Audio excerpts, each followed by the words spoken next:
your father isn't your real dad, my aunt told me at Thanksgiving, drunk, in front of everyone. I was 25, my mom went white, my dad walked out, and what she revealed next made me realize my entire life was a lie. My Aunt Sharon slammed her wine glass down, and the entire table went silent. You know what? Someone needs to tell the truth. Ryan, your father isn't your real dad. I was 25, fork halfway to my mouth. The turkey suddenly tasted like ash. What are you talking about? I asked, looking around the table. Sharon pointed at my mom with a shaking finger, her words slurring. Tell him, Diane. Tell him the truth about what happened 26 years ago. My mom's face drained of all color. She looked like she'd seen a ghost. Dad, the man who taught me to ride a bike, who never missed a soccer game, stood up slowly. His chair scraped against the hardwood. Is this true, Diane? Mom's mouth opened, but no sound came out. Her silence said everything. Dad grabbed his coat without another word and walked out. The sound of his car starting in the driveway felt like my world ending. The table erupted. My grandmother was demanding answers. My cousins were whispering. I just sat there, frozen, while my entire life unraveled over mashed potatoes and green beans. Sharon, you're drunk. Shut your mouth. My Uncle Jason snapped from across the table. But Sharon wasn't done. She poured herself another glass, hand shaking. 26 years.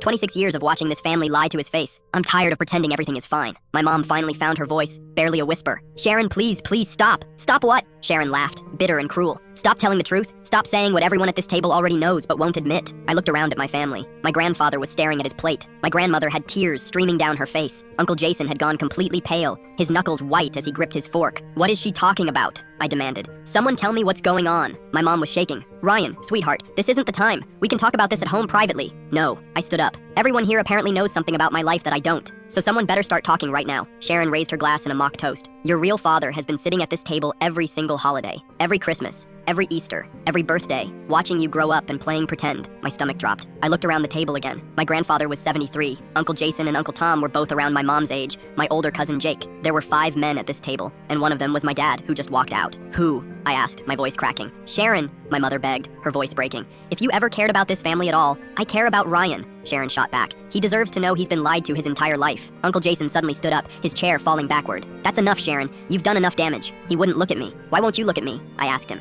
Uncle Jason? His jaw clenched. I watched my mom and uncle exchange a look I'd seen 1,000 times growing up but never understood. A look that was loaded with history and guilt and secrets. No, I whispered. Please, no. My mom started sobbing. It was one time, one terrible mistake. We were young and stupid and drunk at a party and I felt like I was going to throw up. Uncle Jason is my father? My grandmother let out a broken sound. My cousins, my actual half-siblings, I realized with horror, were staring at their plates. Say it, I demanded, looking at my mom. Say it out loud. My mom couldn't even look at me. She just nodded, tears streaming down her face. I turned to Jason. You're my father. He finally met my eyes. There were tears there. I'm so sorry, Ryan. I wanted to tell you so many times, but your mother and we made a choice to protect you. Protect me? I laughed and it sounded hysterical. You're her brother. He's your brother, I screamed at my mom. You slept with your own brother. The room went dead silent. I grabbed my keys and walked out while my entire family sat frozen at that table, and I never looked back.